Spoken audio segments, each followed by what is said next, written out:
જય સ્વામિનારાયણ મિત્રો, સવારના બધાને મારા જય સ્વામિનારાયણ. હવે હમણાં આપણે 3-4 દિવસની રજા છે એટલે હવે ફેરીમાં કન્ટિન્યુ આપણે જાવું. ફેરીમાં અત્યારે ચડી જઈ, આપણે વાન ભરવાનું છે, વાન ભરી લઈ અને ત્યાર પછી આપણે અત્યારે ફેરીમાં નીકળશું. ચાલો મિત્રો, અત્યારે આપણે જાય છીએ હોળિકા દર્શન જોવા. અત્યારે બધી હોળી પ્રગટાવી લીધી છે તો હોળીના દર્શન કરવા જાય છીએ અને તમને પણ આમાં હમણાં થોડીક વારમાં હોળીના દર્શન કરાવીશ. ચાલો આપણે જઈએ.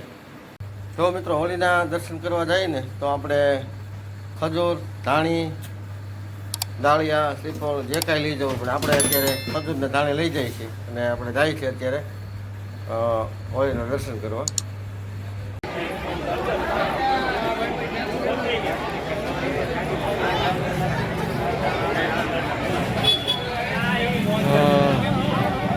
હોલિકા દર્શન ચાલુ છે, બધા પરિક્રમા કરે છે,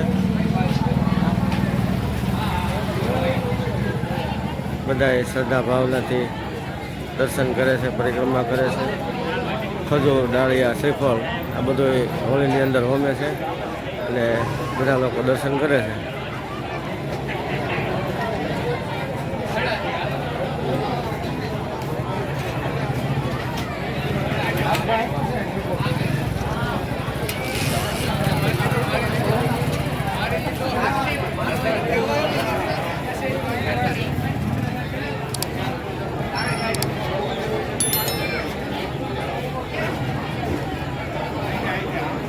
ઘણા વર્ષોથી આ પટેલવાડીની સામે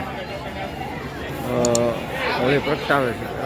બધા મિત્રો દર્શન કરે છે, બધા ભક્તો અહીંયા આજુબાજુમાં દૂર દૂરથી બધા અહીંયા પરિક્રમા કરી અને આ જે હોળી પ્રગટાવી છે એમના દર્શન કરે છે.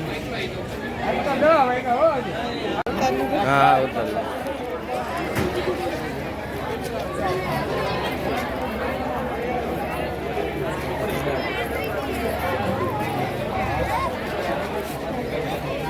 અત્યારે આપણે હોળીના દર્શન કરી લીધા છે અને હવે આપણે ઓલા ઘરે જાવું અને ત્યાર પછી આપણે ગામમાં એક આંટો મારશું અને